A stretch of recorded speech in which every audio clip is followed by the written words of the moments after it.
Hello, si Doc Patrick po ulit ito at ang pag-usapan po natin ay ang baby teeth or ang tinatawag na deciduous teeth. So may nakalaan pong video para po dito para at least ma-visualize po natin ang eruption po ng baby teeth or ang tinatawag na deciduous teeth. So panoorin po natin ito.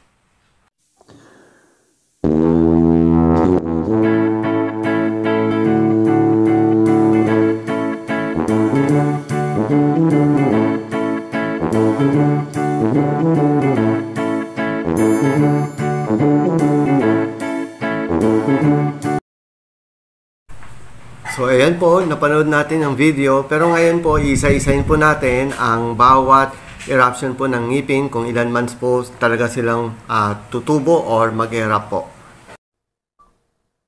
Lower central incisors 6 to 10 months, upper central incisors 8 to 12 months, upper lateral incisors 9 to 13 months, lower lateral incisors 10 to 16 months, upper first molar 13 to 19 months, lower first molar 14 to 18 months, upper canine or pangil 16 to 22 months, lower canine 17 to 23 months, lower second molar 23 to 31 months, and upper second molar 25 to 35 months. So guys, importante po ang primary teeth or baby teeth ng mga bata dahil po doon sila ay makakapag-kain paunti-unti po starting from sa mga soft na food like yung mga mashed potatoes or mga blended potatoes, mga medyo minash po na fruits like yung apples po. Pwede mag-introduce na mga paunti-unti na mga bread, sticks, depende kung kaya po na nilang i-chew. Lalo na pag unti-unti nang lumalabas yung mga baby tooth po. At sa speech, so makakapag-pronounce, paunti-unti pa rin yung speech, pag-develop po kung paano magsalita, nakakapagdagdag rin ng aesthetics, lalo na kung nag-smile po yung baby po ninyo, medyo gumaganda po yung ngiti. Makakaserve rin po yung mga baby teeth ng pag-develop po ng arch, karoon po ng good development ng kanilang upper and lower po na arch po, at magsaserve po ng pathway po para sa eruption po ng permanent na ngipin. If ever na nabutas po yung ngipin at hindi na pwedeng ma-save, mas maganda lagyan po ng tinatawag na space maintainers. Kasi kung hindi, medyo baka mag-collapse po yung space at pagtubo po ng permanent, since yung permanent medyo mas malaki po siya compare sa mga deciduous or baby tooth, magkaroon po ng tinatawag na sungki po. Or yung alignment po hindi po magiging maganda.